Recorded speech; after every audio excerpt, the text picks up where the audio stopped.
Hello, ഇനി IPC ഇല്ല, പകരം BNS, അതായത് ഭാരതീയ ന്യായ സംഹിത. IPC എന്ന് പറഞ്ഞ് പഠിച്ചവർ ഇനി BNS എന്ന് പറഞ്ഞ് പഠിക്കേണ്ടിയിരിക്കുന്നു. IPCയിൽ നിന്ന് BNSലേക്ക് വരുമ്പോൾ എന്തെല്ലാം മാറ്റങ്ങളാണുള്ളത്? IPCയിൽ 511 സെക്ഷൻസ് ഉണ്ടായിരുന്നു, എന്നാൽ BNSൽ 356 സെക്ഷൻസ് ആണുള്ളത്. BNSൽ പുതുതായി 20 ഒഫൻസ് കൂടി ഉൾപ്പെടുത്തിയിരിക്കുന്നു.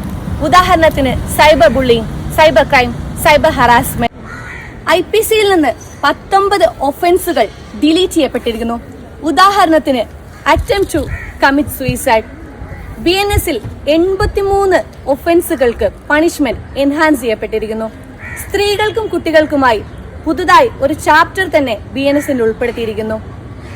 അതുപോലെ തന്നെ ജെൻഡർ എന്ന ഡെഫിനിഷനിൽ ട്രാൻസ്ജെൻഡർ എന്ന വേർഡ് കൂടി സ്ഥാനം പിടിച്ചിരിക്കുന്നു BNSൽ.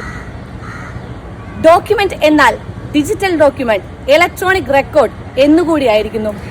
ഇത്തരം ലീഗൽ ഇൻഫർമേഷന് വേണ്ടി എന്നെ ഫോളോ ചെയ്യുക.